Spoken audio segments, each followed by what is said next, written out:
Day 2 in Algarve was the toughest stage of this year's race. Starting on the southwestern tip of Portugal in Sagres, the 184km stage would eventually take them to the Alto da Fóia. It's the highest peak in the Algarve region, 7.3 k's at 6% with a maximum of 12. This was a day for the pure climbers. Our break of the day went early in the stage. 3 riders, Dries de Bond of Alpecin Phoenix, Casper Pedersen, the Dane from Sunweb, and Michael Schär of CCC. Behind, meanwhile, it was UAE Team Emirates who were at the helm, working for their Portuguese team leader and former world champion Rui Costa. As they hit the foothills leading towards the final climb, the pace was already a bit too high for the European champion Elia Viviani. He and the early gruppetto was joined by yesterday's winner and race leader Fabio Jakobsen. With the speed in the peloton increasing significantly, the gap to the break fell significantly, under a minute mark with just under 30 k's to go, and it was day done for de Bont, leaving 2 out front.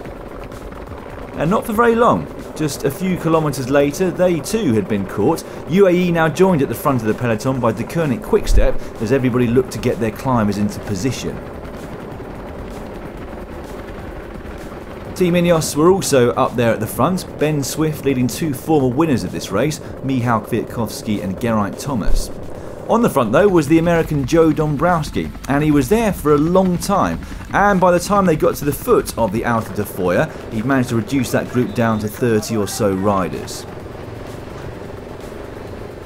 From that point on though, it all got a little bit cagey, and in fact we didn't have a big attack until Simon Geschke of CCC went with 2 kilometres to go. The German has had a great start to the 2020 season. 3rd overall at the Tour Down Under was his first podium at a World Tour race, and he's clearly on great form. Behind, everyone was still looking at each other. De Koning and Astana now to the fore, but it would be a disastrous day for Team Ineos. First it was Geraint Thomas, and then Michał Kwiatkowski who was distanced. And then this happened. Remco Evenepoel attacking like the road was flat. The speed with which he opened a gap to some of the best riders in the world was absolutely flabbergasting. Now a lot is expected of this young man, and at the moment he is more than delivering.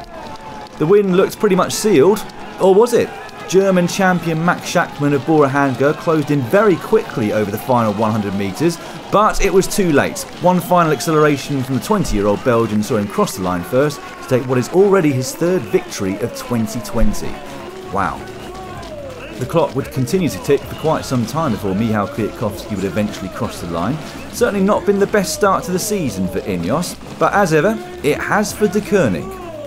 2 stage wins in 2 days and the overall race lead. That's their 10th win of the season so far, putting them ahead of their stellar 2019 campaign already.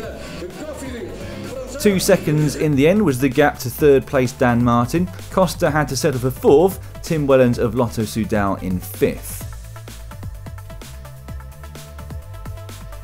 It was an emotional victory for Evenepoel. That clearly meant an awful amount to him, and if there weren't huge expectations on his shoulders before, there most certainly will be now. Seems the sky's the limit for this young man.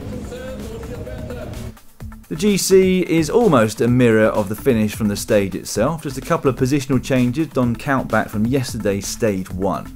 Make sure you join us tomorrow for stage 3.